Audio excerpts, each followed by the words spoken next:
welcome to this edition of Tornado Watch. I'm King Sports Information Director Travis Chell here with head women's volleyball coach Morris Cephas. Thanks for joining us this morning. Glad to be here. Right now you've had about a week off, which doesn't happen often in the middle of the season, but King has a DC trip for all the freshmen going to Washington, DC for a weekend. It's also in the middle of a 7-match home streak for you. How nice has it been to play at home and have that week off here after the first couple weeks traveling everywhere, playing a lot of matches the first few weeks of the season? I mean, you pretty much said it. Our first few weeks, we were traveling all over the place. I mean, we were playing some really tough competition, and it was really kind of stressful and strenuous on their bodies as far as how many matches we played. I think we played like 13 matches in 2 weeks or something insane like that. So then being able to at least be home, kind of get back focused on our studies and our schoolwork, and kind of get focused back on taking care of our bodies is really, really helpful for us. I know the girls are really thankful for having a little bit of time off before we start getting right back into some more volleyball, but I know their bodies are really appreciative, and hopefully that'll pay some good results for us. Yeah, you mentioned that the tough non-conference schedule to start out. Now you're right getting into the thick of conference play here. Played 3 matches last week, a couple weeks ago, and now you're getting back into it. How do you think that non-conference schedule has helped, and how do you get it rolling again going forward into the conference play this week? I mean, I think that non-conference schedule really gave us a lot of variety. We saw a lot of different teams with different strengths. So we kind of got to see how our team matches up against those strengths. So hopefully moving forward, when we play those teams in conference, again, we're going to see different teams with different strengths. Hopefully we'll kind of have a better idea of how this team in particular is able to kind of challenge or address those strengths of those teams, and hopefully those will make us more successful going into conference. Yeah, you mentioned some strengths. One of King's strengths so far this year has been offensively.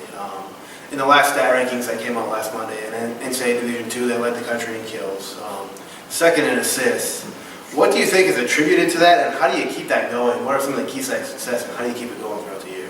I mean, we've been working, ever since last spring, we've been working a lot of different things with our offense, and working on finding things that work the best for each of our hitters, and finding the situations that help them be effective. And a lot of that is attributed to just the girls being committed to working on those things, and just the team working together as a unit. Obviously, our passing has helped us a lot to kind of get into system, kind of run some different offensive sets that we want. But I think our team is really focusing on being selfless and not focusing on, okay, just get this pass up there. No, we want to get that pass right to the target, so that way we can kind of create some trouble for some other teams.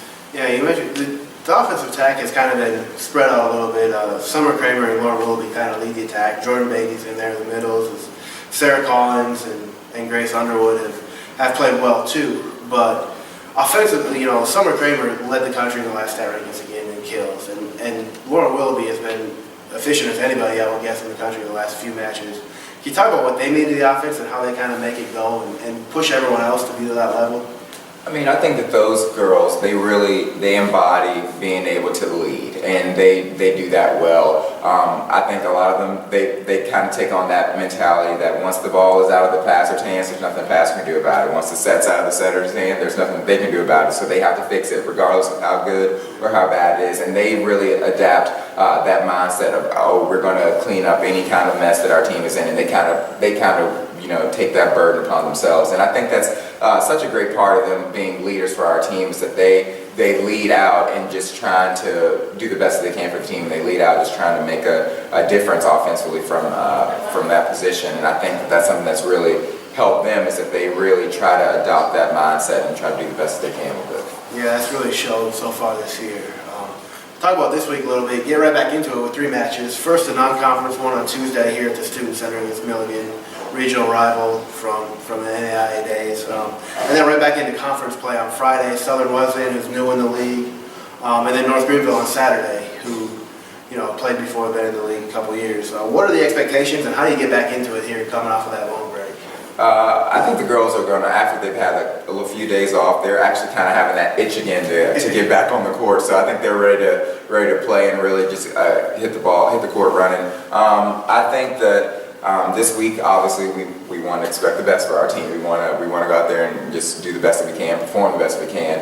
And this week's going to be a tough one. I mean, we have 3 matches in 1 week. That's always tough. And once we get back into conference, I mean, we have some tough matches there. I think Southern Wesleyan, they're undefeated in conference so far. And North Greenville, they put up some really good showings against some teams. It's going to be a battle, and I think that's a challenge that the girls are looking forward to facing. All right, again, if you haven't seen the King Volleyball team, come to the Student Center this week on Tuesday at 7 against Milligan, Friday again at 7 against Southern Wesleyan, and then at 2 o'clock on Saturday. They'll be home all 3 days. Come and check them out. Thanks for joining us, and good luck this week. Thank you.